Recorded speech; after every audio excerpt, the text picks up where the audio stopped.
Kumusta? Ako si Light mula sa Baguio.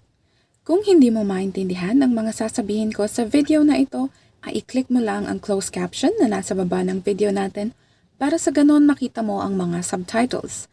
Maglalagay ako ng dalawang subtitles. Ang isa ay nasa Ingles at ang isa naman ay nasa Tagalog. Ngayong araw ang pag-uusapan naman natin ay tungkol sa buhay.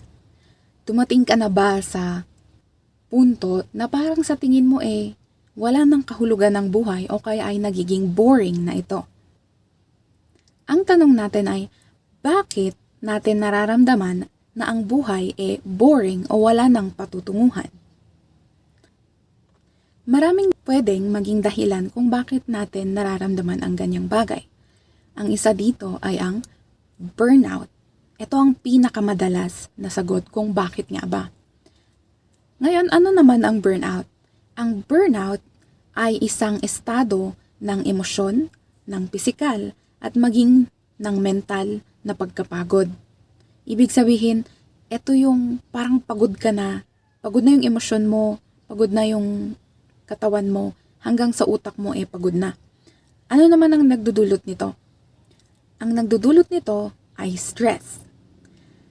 Ang stress, kapag paminsan-minsan, ayos lang naman. Kasi parang ito rin yung nagbibigay sa atin ng pagkakataon na ipakita o hasain pa yung mga kakayahan natin at maging ang pag-iisip natin.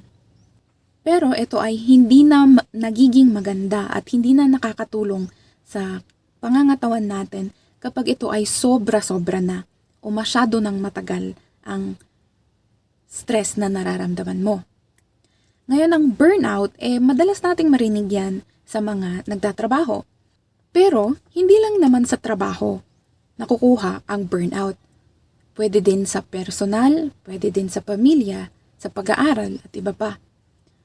Kung titignan natin sa trabaho, ang pwedeng maging dahilan ng stress, sobrang stress, na nagdudulot ng burnout una, kapag hindi natin nakakayanan o nagagampanan ang mga binibigay nilang trabaho kapag sobrang dami na ng trabaho na binibigay sa'yo. Siyempre, nakakapagod yan. Hindi lang siya sa pisikal na nakakapagod, kundi pati na rin sa mental, sa pag-iisip natin. Pangalawa, kapag hindi na natin nararamdaman na kontrolado natin ang buhay. Wala na din tayong work-life balance. Kapag sa work-life balance, dapat sana pantay yung oras natin para sa trabaho at may oras din dapat tayo para sa sarili at sa mga iba pang bagay na mahalaga sa atin, katulad ng pamilya, katulad ng kaibigan, at gaya nga ng sabi ko kanina, sa sarili. Dapat may oras pa rin tayong nakalaan para sa sarili natin. Ngayon, kadalasan ng nakakaramdam ng burnout na ito, nagtatrabaho ka ng higit pa sa dapat mong ginagawa.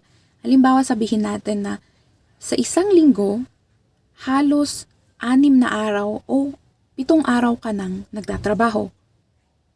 Buong linggo ka nang nagtatrabaho na hindi ka na nakakapagpahinga, hindi ka na nakakalabas ng bahay, hindi ka na nakikipagkita sa mga kaibigan mo at hindi ka na rin nakakapaglaan ng oras sa pamilya mo. Kaya ang work-life balance ay hindi mo na makita sa trabaho at sa buhay mo. Hindi ka na nagkakaroon ng social life. Yan din ang sabi ng isang kakilala ko, pero hindi naman siya work from home. Nagtatrabaho siya sa gobyerno, pero yun daw ang naging problema niya at nararamdaman niya. Lalo na nung bago-bago pa siya sa opisina nila. Kasi wala na siyang makausap at puro trabaho lang ng trabaho.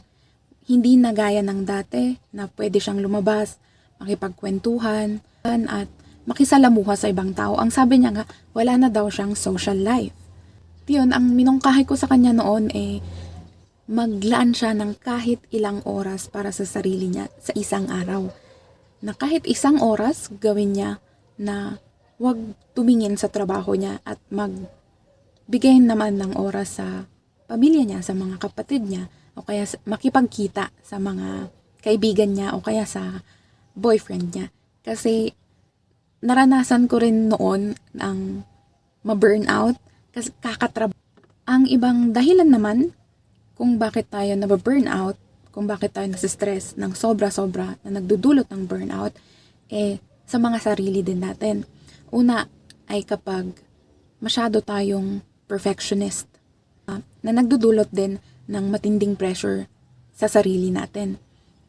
Minsan, nasosobrahan na natin at hindi na siya nagiging realistic na kailangan nating maging perpekto sa kahit ano, sa trabaho at sa iba pa. Pangalawa naman, kapag pakiramdam natin na wala na tayong suporta, wala tayong nakukuhang suporta galing sa ibang tao.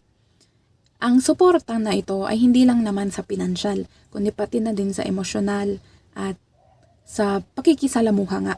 Gaya ng sabi ko kanina, kapag nawawalan na din tayo ng oras sa sarili natin, sa iba pang mga bagay na importante sa buhay natin, doon natin nararamdaman na parang walang nakikinig sa akin.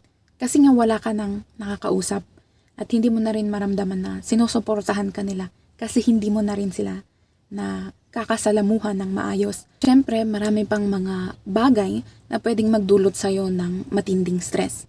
Hindi na natin iisa-isahin ang lahat ng bagay na to dahil masyadong marami at magiging mahaba naman ang video natin kapag nagkataon.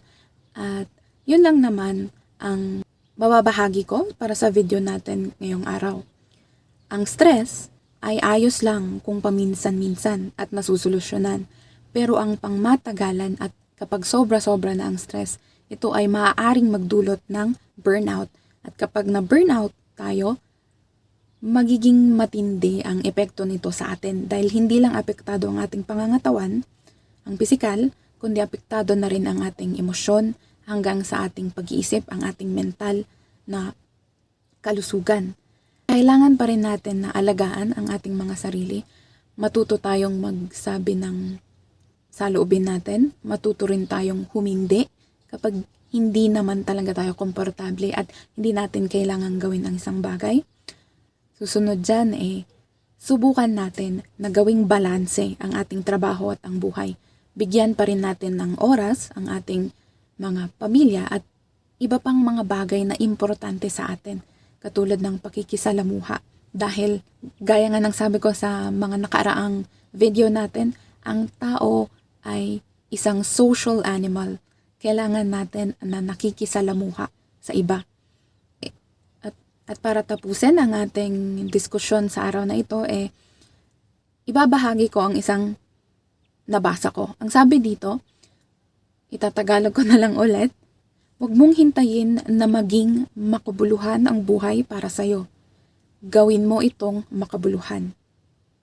Ibig sabihin, hindi mo kailangang hintayin na dumating yung oras para maging makabuluhan o meaningful ang buhay mo. Dapat ikaw mismo ang gagawa ng paraan kung paano ito magiging makabuluhan, paano ito magiging meaningful. At yun lang para sa video natin ngayong araw. Maraming salamat sa panonood. Huwag kakalimutan ng mag-like, mag-share at mag-subscribe. At syempre, kita-kita pa rin tayo sa susunod na video. Yun lang at paalam!